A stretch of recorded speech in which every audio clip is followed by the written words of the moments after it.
प्यारे बच्चों, मंगल मैत्री। कल हमने पढ़ा था कबीरदास जी के 2 पद हमने पढ़े थे। आज हम कबीरदास जी का तीसरा पद पढ़ेंगे, जिसमें कबीरदास जी ने बाह्य आडंबरों, जातिगत भेदभाव और परपंचों को ध्यान में रखते हुए समाज के बारे में बताया है। जैसा उन्होंने कहा है कि आज के युग में जो मनुष्य है वो भगवान को पाने के लिए, ईश्वर को पाने के लिए किस तरह के परपंचों को रचता है। इसमें कबीरदास जी ने कहा है कि टोपी पहरे, माला पहरे, छाप तिलक अनुमाना, साखी शब्दी गावत भूले, आत्म खबरी न जाना, हिंदू कहे मोहि राम प्यारा, तुर्क कहे रहीमाना, आपस में दो लरी लरी मुए, मर्म न काहू जाना, घर घर मंत्र देत फिरत है, महिमा के अभिमाना, गुरु सहित सिख सब बूढ़े, अंत काल पछताना, कहे कबीर सुनो हे संतो, ये सब भ्रम भुलाना, केतिक कहो कहा नहीं माने, सहज सहज समाना। कबीरदास जी कहते हैं कि जो लोग इस संसार में टोपी पहनते हैं, माला पहनते हैं, माला पकड़ते हैं, टोपी पहनते हैं और तिलक लगाते हैं और छापेधारी वस्त्रों को पहनकर ईश्वर को पाने का आडंबर रचते हैं, अर्थात ऐसे लोगों को कभी भी ईश्वर के वास्तविक रूप के दर्शन नहीं होते।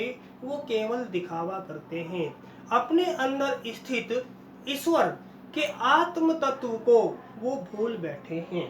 साखी शब्द ही गावत भूले, आत्म खबरी न जाना।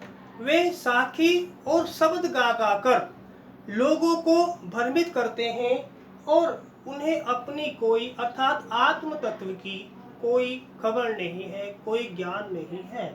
हिंदू कहे मोहि राम प्यारा, तुर्क कहे रहीमाना। हिंदू कहता है कि मुझे राम प्यारा है और मुसलमान धर्म के लोग कहते हैं मुझे रहीम प्यारा है।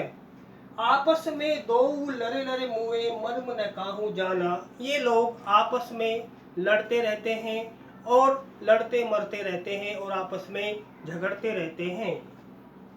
घर घर मंत्र देत फिरत है, महिमा के अभिमाना, गुरु सहित सिख सब बूढ़े, अंत काल पछताना।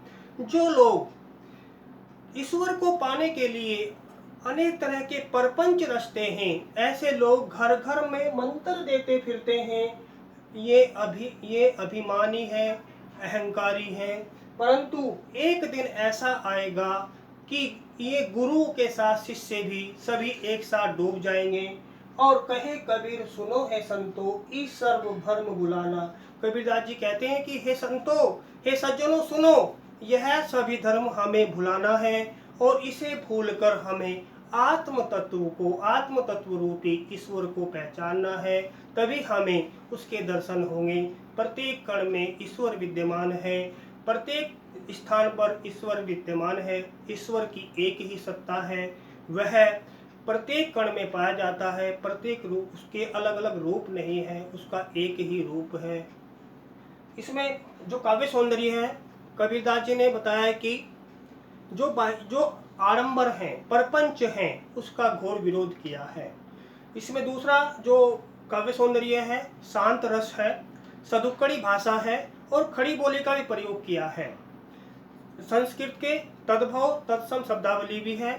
दूसरा प्रसाद गुण है। तो आज इसको करेंगे। धन्यवाद।